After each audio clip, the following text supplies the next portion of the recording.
আমরা যেটা কখনো কল্পনাতেও আনি না সেটাই কিন্তু আমাদের সঙ্গে ঘটে থাকে। আজকে আমার মাস্টার্স পরীক্ষার ১ম দিন, কিন্তু টাইম মতো সেখানে পৌঁছাতেই পারলাম না। আসসালামু আলাইকুম এভরিওয়ান, আপনারা সবাই কেমন আছেন? আজকে আমার ফার্স্ট পরীক্ষা, মাস্টার্স কমপ্লিট করব। এটা যে আমার কাছে কত বড় একটা স্বপ্ন, যেটা আপনাদেরকে বলে বোঝাতেই পারবো না। আমি না একটা সময় সবসময় ভাবতাম যে আমি কি কখনো পারবো মাস্টার্স কমপ্লিট করতে?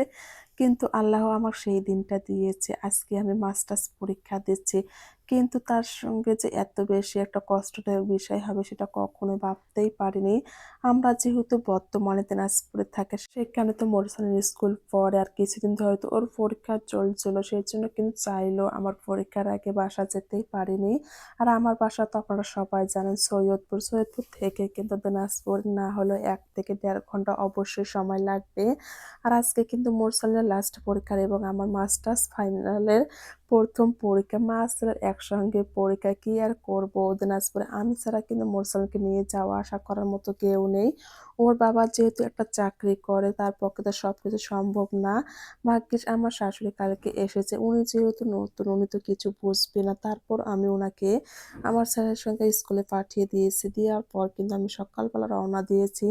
রাস্তার কথা তো বলা যায় না। রাস্তায় কিন্তু অনেকটা জ্যাম ছিল। তারপরও আমরা খুব তাড়াতাড়ি আসার চেষ্টা করেছিলাম।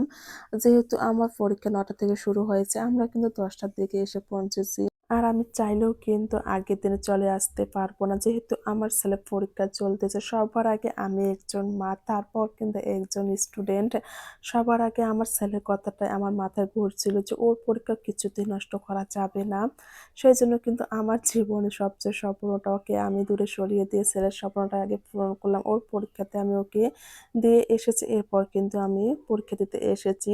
যদিও আমার ১টা ঘন্টা নষ্ট হয়ে গিয়েছে, তারপরও কিন্তু আমি ৩ ঘন্টা পরীক্ষা দিতে পেরেছি। এটাই আমার কাছে অনেক, অনেক কিছু।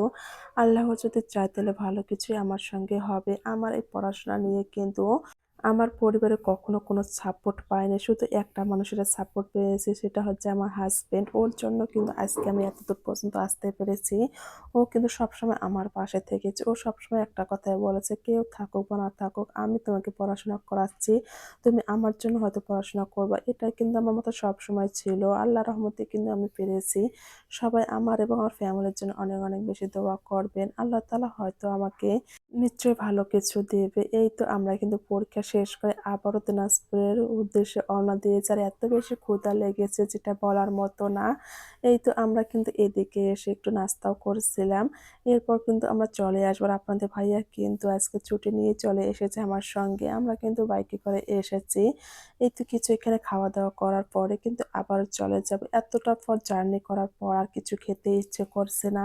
সকাল থেকে যেহেতু আমরা মোটরসাইকেলে সৈয়দপুর থেকে দিনাজপুর যাওয়া আসা করছিলাম, এত বেশি রোদ আর এত বেশি ক্লান্ত হয়ে গিয়েছি। সবাই আমাদের জন্য দোয়া করুন। ভালো থাকবেন, সুস্থ থাকবেন। আল্লাহ হাফেজ।